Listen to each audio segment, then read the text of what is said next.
Let's talk about John McAfee. So, what a lot of people are missing right now is there's a false light coming, and a lot of information is put out there for us to pick up on and run with. We're gonna promote it, tell all of our friends, share the memes, and then the media can prove that conspiracy theorists are just crazy. They make up lies, they twist events because they want to take down the deep state. And the people behind the psychological operations are using black magic. They are creating illusions by taking advantage of how we're perceiving and processing the information. In theatrical magic, misdirection is a form of deception in which the performer draws an audience's attention to one thing to distract it from another. So there are truths shared by the QAnon cult, but they are also mixed with lies in a way to make conspiracy theorists look dangerous and look like they're sharing misinformation so they can block us, censor us, and shut us down and make people be dismissive towards us or think that we're uneducated and we're foolish. And the Q cult created a disdain for investigating the truth. And if you're following that false light, you're being programmed to be a New World Order puppet. Even though you think you're on the side of the truth, you're basically being programmed. Let's look at the Tiffany Dover situation, for example. She was the nurse that passed out, and then she disappeared from social media completely. And people became so concerned when she disappeared out of the family eye that they were bombarding her family members to try to get information. And her family basically took it to attorneys and wanted nothing to do with these people and called them all crazy conspiracy theorists. But this story about John McAfee, it's really no different. We don't even know if he really killed himself. There was a lot of predictive programming on his Twitter, like his tattoo that had the $ and whacked. And he also put information out there saying he did not kill himself. I see this false light all over his Twitter feed. If you go through his tweets, but I cannot find the one that says the information was located at the condo that blew up. So I think that was put out there falsely. There is a similar tweet, but it doesn't give a known location. And to think he would actually give the location is probably not something that he would do if he was trying to hide it. But let's just talk about his lifestyle for a minute. He didn't pay his taxes, and he was a prisoner for that in his late 70s.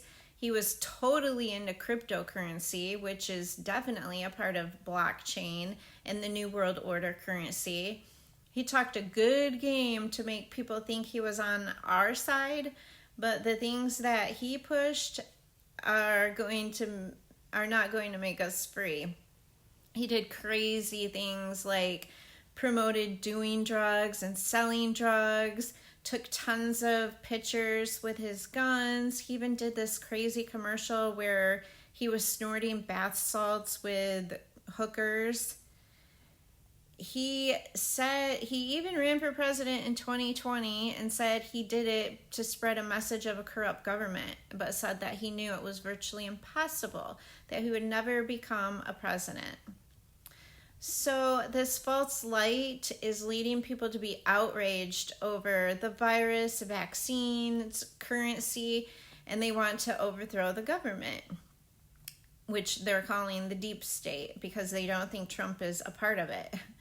But all of these people are actors, and they're all playing the roles perfectly. They're keeping us distracted and outraged. They're keeping us going down rabbit holes that are leading nowhere. And they're creating an image of truthers and conspiracy theorists by putting faces on us like John McAfee and Jacob Chansley, who stormed the White House with no shirt, tattoos all over, which were totally Illuminati tattoos. If you guys can't tell he's an agent, we have a problem. He was definitely a paid agent.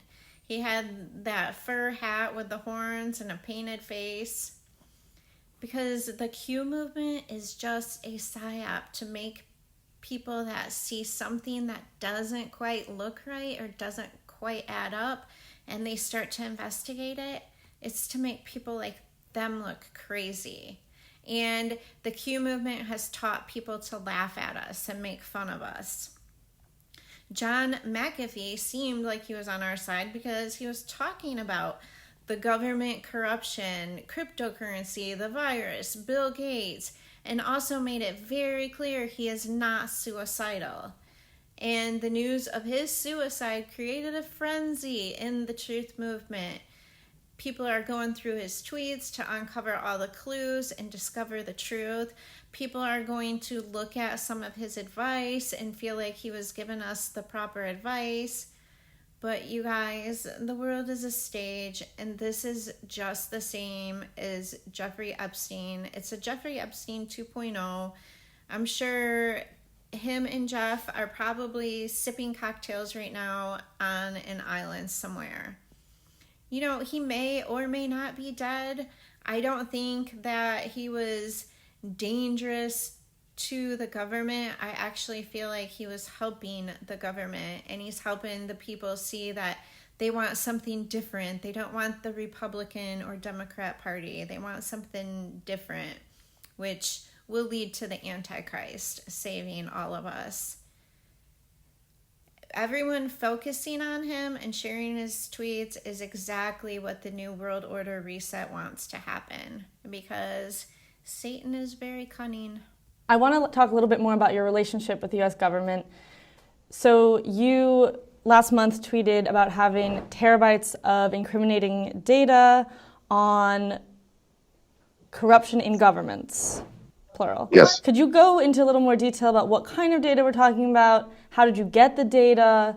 Can you share some of it or reveal some of it? Let me give you an example of the kind of data. Now, this, in order to give a shot across the bow, I was in the Bahamas. The U.S. government had manufactured these charges against me to get me extradited from the Bahamas so they could try me for IRS crimes. The people who cooperated illegally with the U.S. government in the Bahamas was the head of the police force and the head of the armed forces in the Bahamas. So I outed those people. They both had secret bank accounts. I published the name of the bank, the account numbers.